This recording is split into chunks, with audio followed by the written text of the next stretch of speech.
Not only do I think this one looks amazing, but also everyone over on the ShelfClips Discord does, because this one is our Discord pick of the week. And this one is coming from Garfield Games, continuing the series of the West Kingdom and the North Seas, which I believe 3 of those are in the top 100 on BGG, which is a really impressive feat. And this one really does look like it's bringing in some fresh new ideas, and it looks like a game that I would really enjoy because it has dice worker placement, which is one of my favorite mechanisms, as well as tableau building, which is another favorite of mine, and worker placement, which is always great. And this game takes place back in 8020 AD, and players are characters exploring the land, waterways, and the stars above. The main board's made up of 3 different sections, each double-sided, so you can flip the different sections and mix it up however you want, so that each game does play a little bit differently than the last, and there's going to be a few different paths for players to explore. But then there's essentially 4 different decks that are spread around the board. There's the townsfolk on the top left, and then there's the space deck on the top right, then there's the land deck in the bottom left, and the sea deck on the bottom right. Players are going to be gaining these cards through different actions and adding them to a tableau surrounding their starting player board, which you can see in the top center here, with the land cards restricted to the bottom left, the sea cards restricted to the bottom right,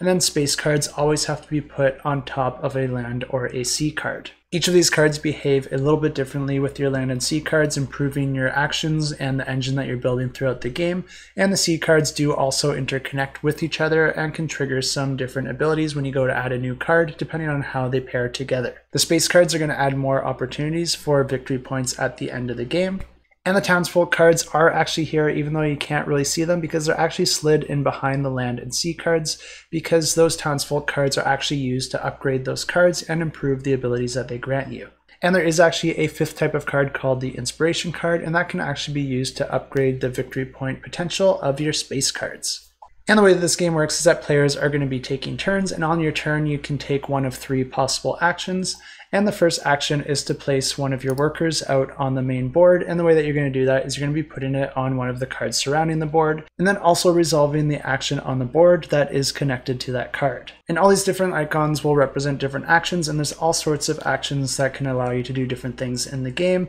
like gain cards, gain resources, gain more workers, gain influence, which you can apply to these different areas of study on the right hand side, and you can spend that in turn for additional actions on future turns. But anything that you can do in this game, you can expect it to be found as a possible action in some of these areas on the board and on your cards. And one of those possible actions is actually a pretty special one called the journal action, because that's going to allow you to move your colored token through these ink blotches from left to right, resolving any of the actions or abilities that you move through as you go through the board. But the second action you can do on your turn is, instead of placing one of your workers out on the board, you can instead place a die onto one of your tableau cards. But in order to do that, each of these cards is going to have a little icon on it, whether it's a telescope, a camel, a bird, or even a boat. And in order to place a die there, it's going to have the right value associated with that icon. And that's where your main player board comes into play, because you have the different valued dice in a row at the top here, and then beneath them you have all sorts of different icons, and each of those icons below that die is going to be associated with that die,